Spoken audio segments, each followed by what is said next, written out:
Southern states meeting జరిగినప్పుడు హోంమంత్రి గారి అధ్యక్షతన కొండ బద్దలుగొట్టినట్టు అప్పుడున్న ముఖ్యమంత్రి జగన్మోహన్ రెడ్డి గారు క్లియర్గా ఆంధ్రప్రదేశ్కి జరుగుతున్న అన్యాయాల గురించి లేవనెత్తిన తర్వాత అప్పుడు ఈ కమిటీ ఏర్పాటు చేయడం జరిగింది. ఈ కమిటీ ఏర్పాటు చేసిన తర్వాత ఢిల్లీలో కనీస పక్షాన 3-4 సార్లు ఈ 2 రాష్ట్రాలకు సంబంధించిన సిఎస్లు కూర్చున్నారు. ఇది మర్చిపోబాకండి ఈ సందర్భంగా తెలియపరుస్తున్నా. ఎక్కడైనా ఒక అడుగు పైకి వెళ్ళిన తర్వాత అక్కడి నుంచి మనం ముందుకు వెళ్ళాలి, అంతేగాని దాన్ని మొత్తం స్క్రాప్ చేసి జీరో నుంచి వస్తామనడము అది సరైన పద్ధతి కాదు అని నేను భావిస్తూ ఉన్నా. ఇది కాకుండా నిన్న ఒకటి ఆశ్చర్యపరిచిన విషయం ఏమిటంటే, తెలంగాణకి సంబంధించి ఉప ముఖ్యమంత్రి వర్యులు బట్టి విక్రమార్క గారు వచ్చారు. మరి ఆంధ్రప్రదేశ్కి సంబంధించి ఉప ముఖ్యమంత్రి వర్యులు శ్రీ కొనిదెల పవన్ కళ్యాణ్ గారిని ఎందుకు ఆహ్వానించలేదో నాకైతే అర్థం కాల. మరి ఎందుచేతనంటే ఆ గౌరవం ఇవ్వాలి. ఇవాళ తెలుగుదేశం పార్టీ ఎన్డీఏ ప్రభుత్వం అధికారంలో ఉంది అని అంటే అది 100కి 99 మార్కులు పవన్ కళ్యాణ్ గారికి ఇవ్వాలి. ఎందుకంటే ఆయన యొక్క తిరిగిన విధానం కానీ, లేకపోతే ఆయన కమ్యూనిటీకి సంబంధించి పాలరైజేషన్ కానీ, లేకపోతే ఆయన ఫ్యాన్ బేస్ కానీ, ఇవన్నీ కూడా కొంత యాడ్ ఆన్ అయింది, చాలా మటుకు యాడ్ ఆన్ అయింది.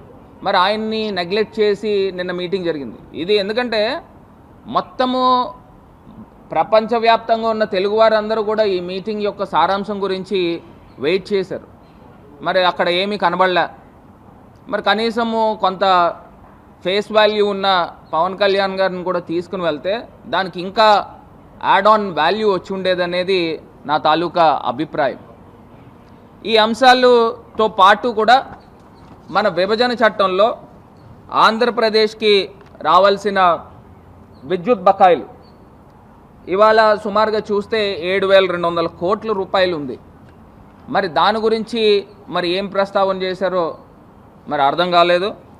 ఇది కాకుండా వాళ్ళు వార్తలు కూడా వచ్చిన అంశం ఏంటంటే, భద్రాచలం దగ్గర సంబంధించి ఒక 5 గ్రామాలని కలపాలనే అంశం గురించి కూడా వార్తలు వచ్చినాయి. మరి ఇవన్నిటికి కూడా ఖండన ఇవ్వాల్సిన అవసరం ఉంది. ఏవైతే మీడియాల్లో వార్తలు వస్తూ ఉన్నాయో ఇవన్నీ పుకార్లే అని ఖండన ఇవ్వాల్సిన అవసరం ఉంది. ఇది కాకుండా మరి విభజనకు సంబంధించి నీటిపారుదల ప్రాజెక్టులకి సంబంధించి ఎక్కడా కూడా మరి ఏం ప్రస్తావన చేశారో. ఎందుకంటే ముఖ్యమంత్రి జగన్మోహన్ రెడ్డి గారు ఉన్నప్పుడు ఏదైతే శ్రీశైలం ఎడమ కాలువకి నిమిత్తము, అదేవిధంగా నాగార్జున సాగర్ కుడి కాలువలో అది ఆంధ్రప్రదేశ్ భూభాగంలో ఉంది. ఆ స్పిల్వేకి సంబంధించిన భాగాన్ని కూడా వైఎస్ఆర్సీపీ అధికారంలో ఉన్నప్పుడు మనం హ్యాండ్ ఓవర్ చేసుకోవడం కూడా జరిగింది. ఏదైతే కేంద్ర ప్రభుత్వము మధ్యవర్తిత్వం ఉన్నారు కాబట్టి ఇంకా మేమందరం కూడా సమన్వయం పాటించామనే అంశాన్ని కూడా ఒక్కసారి గుర్తుకు చేస్తూ ఉన్నాం. మరి ఇవాళ ఇన్ని ఆస్తులు ఆంధ్రప్రదేశ్కి రావాల్సినవి ఉన్నాయి. మరి వీళ్ళు టైం ఫ్రేమ్ పెట్టారు, 14 రోజులు టైం ఫ్రేము. సిఎస్ లెవెల్లో కాకపోతే మంత్రుల లెవెల్ అన్నారు, మంత్రుల లెవెల్ కాకపోతే ముఖ్యమంత్రి లెవెల్లో అన్నారు. నాకేదో ఒకటి అర్థం కాని అంశం ఏంటంటే, ఇది చాలా జటిలమైన సమస్య. ఈ జటిలమైన సమస్య హై లెవెల్ కమిటీలోనే జరగాల. ఏదో 2 ముఖ్యమంత్రులు కూర్చున్నారు ఇది పరిష్కరించుకుందామంటే జరగదు. ఎందుచేతనంటే కేంద్ర పెద్దలు కూడా దీనిపైన కూర్చుని, ఎందుకంటే విభజన చేసిందే కేంద్ర ప్రభుత్వం. మరి ఆల్రెడీ ఒక కమిటీ ఉన్నప్పుడు మళ్ళీ కొత్త కమిటీ వేయడం ఏంటనేది ఆశ్చర్యం అనిపిస్తూ ఉంది. అంటే ఇది కాలయాపన చేయడానికా? ఆల్రెడీ కేంద్ర ప్రభుత్వం ఉంటేనే కదా ఇవన్నీ కూడా విభజనకు సంబంధించి. ఎందుకంటే ఏ రాష్ట్రానికి సంబంధించి ఆ రాష్ట్రంలో ప్రెషర్స్ ఉంటాయి, నేను కాదని చెప్పను. ఎందుకంటే తెలంగాణ ప్రజలు అనుకోవచ్చు ఏమన్నా ఆంధ్రాకి ఇస్తూ ఉంటే ఈయన ఆంధ్రాకి దోషి పెడుతున్నాడు, అదేవిధంగా ఆంధ్రప్రదేశ్ ప్రజలు కూడా అది అనుకుంటారు. మరి అలాంటిది మధ్యవర్తిత్వం కింద ఉన్న కేంద్ర ప్రభుత్వము ఆ షీలా బేడి కమిటీని ఎందుకు విస్మరించారనే అంశాన్ని ఇవాళ లేవనెత్తుతూ ఉన్నాం. ఇది ప్రధానమైన అంశము.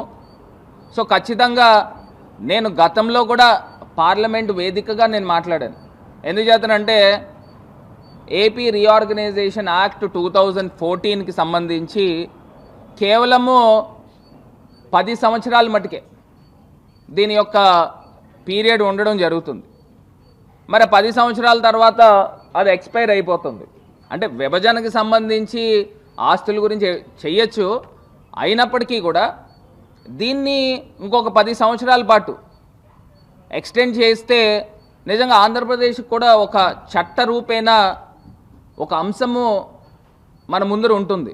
సో పార్లమెంట్లో కూడా నాకు తెలిసి మరి ఎన్డీఏలో భాగస్వామ్యం కింద ఉన్న తెలుగుదేశం ఎంపీలు కూడా దీని గురించి ఎవరో కూడా మాట్లాడలా. నేను గతంలో ఉన్నప్పుడు నేను మాట్లాడడం జరిగింది.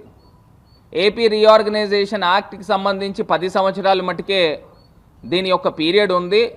హైదరాబాద్ యాజ్ అన్ కామన్ క్యాపిటల్గా దీన్ని ఇంకొక 10 సంవత్సరాలు ఎక్స్టెండ్ చేయాల్సిన అవసరం ఉంది అని చెప్పి నేను పార్లమెంట్ వేదికగా మాట్లాడాను. మరి మన ఆంధ్రప్రదేశ్కి సంబంధించి ఎన్డీఏలో భాగస్వామ్యం కింద ఉన్న తెలుగుదేశం ఎంపీలు ఎందుకు మాట్లాడలేదు అని ఈ సందర్భంగా నేను ప్రశ్నిస్తూ ఉన్నా.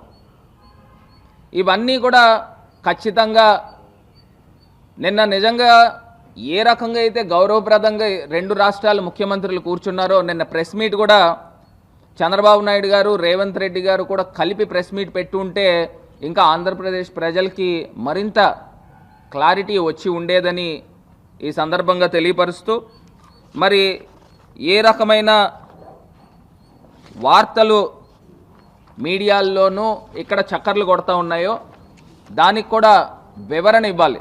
ఎందుచేతనంటే ఖచ్చితంగా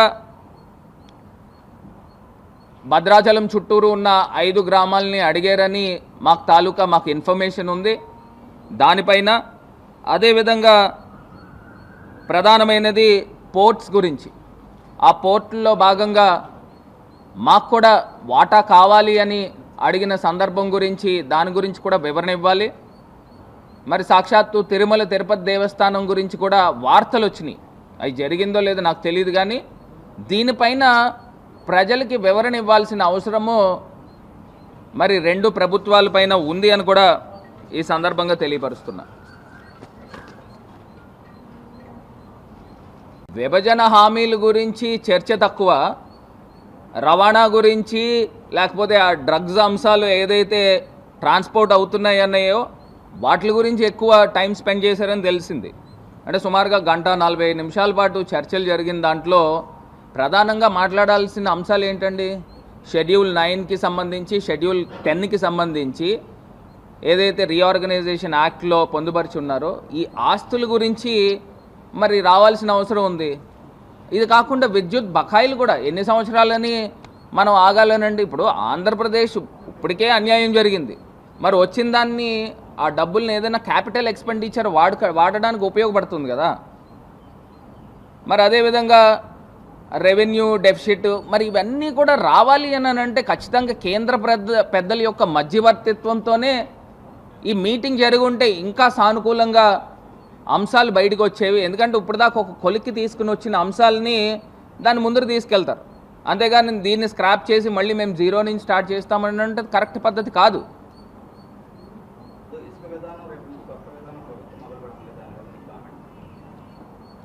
ఒక అంశం అండి శాండ్. మరి ఇప్పుడు మొన్నటిదాకా గత ప్రభుత్వంలో ఉన్న శాండ్ అంతా కూడా గుట్టలు కింద పేర్చి ఉన్నాయి. ఆ శాండ్ అంతా ఎక్కడికి వెళ్ళిపోయిందండి? అంటే ఈ ఫ్రీ ఇసుక అంటే ఎమ్మెల్యేలు లేకపోతే తెలుగుదేశం నాయకులు అమ్ముకోవడానికి ఈ ఫ్రీ ఇసుక. ఆ పేరు ఏంటంటే నాకు తెలిసి మరి నిన్న ఎమ్మెల్యే కూడా ప్రెస్ మీట్ పెట్టినప్పుడు నేను చూశాను. రాజ్యాంగం మీద ఒట్లు ఇవన్నీ చెప్తా ఉన్నాడు. నువ్వు రాజ్యాంగం మీద ఒట్లేసి మొత్తం అక్కడ ఉన్న ఇసుక గుట్టలన్నీ ఎన్ని కోట్లకు అమ్ముకున్నావు బాబు? నువ్వు రాజ్యాంగం మీద ఒట్టేసావు కదా, ప్రజలు దేవుళ్ళు అన్నావు కదా, ఎన్ని కోట్లకు అమ్ముకున్నావు? ఇదేనా నువ్వు రాజ్యాంగానికి ఇచ్చిన విలువ? ఎవరైనా పోనీ మీడియా మిత్రులు మీరు ఎవరైనా ఇల్లు కట్టుకుంటే మీరు ఏదైనా ఒక లారీ పంపించండి, శాండ్ ఫ్రీగా వేస్తారేమో. పైకి మాటలు కౌర్లు ఎన్నైనా చెప్పచ్చు, అన్ని కౌర్లు చెప్పిన వ్యక్తి ఏం చేశాడండి? ఇన్ని మాటలు చెప్తున్నాడు, ఎంత పెద్దోడైనా ఎంత ఇదైనా అని మరి కౌరులు చెప్తా ఉన్నారు. ఏంటి ఇది? దీనికి అర్థం ఏంటి? మీరు నిజంగా ఇల్లు కట్టుకుంటే మీరు ఒక లారీ పంపిస్తే ఫ్రీగా వేస్తారా?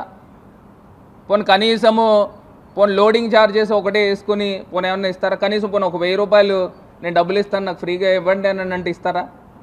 ఒక్కొక్క లారీ 13,000, 14,000, 15,000. ఇక్కడ నుంచి వైజాగ్ కనుక ఒక లారీ వెళ్తే 30,000-35,000 రూపాయలు మరి తీసుకుంటా ఉన్నారు. మరి ఈ డబ్బులన్నీ ఫ్రీ కంటే ఎవరి జేబులోకి వెళ్తున్నాయి? ఈ విధానం ఏంటంటే కౌరులు చెప్పడానికి ఎన్నైనా బాగుంటాయి.